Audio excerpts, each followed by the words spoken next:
Hi friends, welcome to ടൂസ് kitchen. ഇന്നത്തെ recipe ഇതാ നല്ലൊരു ചീമച്ചക്ക ഇട്ടിട്ടുണ്ട്, അമ്മ കൊണ്ട് തന്നെയാണ്. അപ്പോൾ ഇത് വെച്ചൊരു തോരനാക്കാമെന്ന് വിചാരിച്ചു. അതിനായിട്ട് ആദ്യം ഞാനത് വൃത്തിയായിട്ടൊന്ന് എടുത്തോട്ടെ, അതിൻ്റെ പകുതി എടുക്കുന്നുള്ളൂ.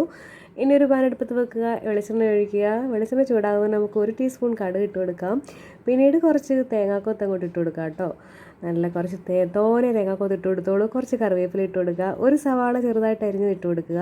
പിന്നീട് അതിനേക്കുള്ള അരപ്പ് തയ്യാറാക്കണം. അതിനായിട്ട് ഒരു മുറി തേങ്ങ, ഒരു 4-5 അല്ലി വെളുത്തുള്ളി, ഒരു കഷ്ണം ഇഞ്ചി, അല്പം കുരുമുളക്, 1/2 ടീസ്പൂൺ ജീരകം, ഇതെല്ലാം അല്പം മഞ്ഞൾപ്പൊടിയും കൂടി ചേർത്തൊന്ന് ചതച്ചെടുക്കണം കേട്ടോ. ഇതാണ് അതിൻ്റെ മസാല എന്ന് പറയുന്നത്. അപ്പോൾ മഞ്ഞൾപ്പൊടി ഞാൻ ചേർത്തു, വെളുത്തുള്ളി ചേർത്തു, ഇനി ഒരു കഷ്ണം ഇഞ്ചി കൂടെ ചേർത്തിട്ടുണ്ടായിരുന്നു. പിന്നെ അല്പം ജീരകം കൂടി ചേർത്ത് ഒന്ന് ചതച്ചെടുക്കുകയാണ്. നമ്മുടെ നല്ല ജീരകം ഇല്ലേ, പെരുംജീരകമല്ല, ചെറിയ ജീരകം. ഓക്കെ, അപ്പോൾ അതുകൂടി ചേർത്തിട്ടൊന്ന് ചതച്ചെടുക്കാം നമുക്ക്. അപ്പോൾ നമ്മുടെ തേങ്ങാക്കൊത്തും സവാളയൊക്കെ നല്ല രീതിയിലൊന്ന് വാടി വന്നിട്ടുണ്ടാവും. ഇനി അതിലേക്ക് നമുക്ക് ചേർക്കേണ്ടത് നമ്മളുടെ ചീമച്ചക്ക ഇല്ലേ, ഇത് പല സ്ഥലങ്ങളിൽ പല രീതിയിലായിരിക്കും പറയാൻ നമുക്കറിയില്ല. കടപ്ലാൻ ചക്ക എന്നൊക്കെ പറയാറുണ്ട്.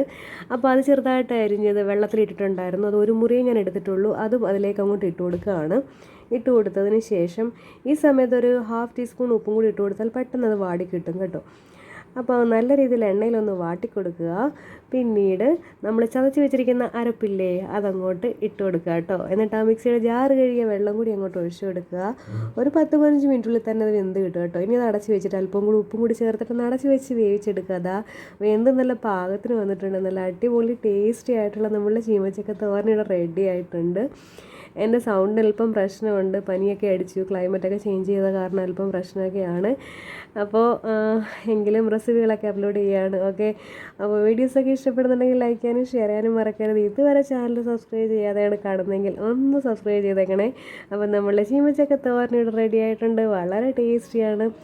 ആരും ഇതുവരെ ഈ രീതിയിൽ ട്രൈ ചെയ്തിട്ടില്ല എങ്കിൽ ഒന്ന് ട്രൈ ചെയ്തോളൂ കേട്ടോ. നല്ല അടിപൊളി ടേസ്റ്റാണ്. Okay, thank you for watching.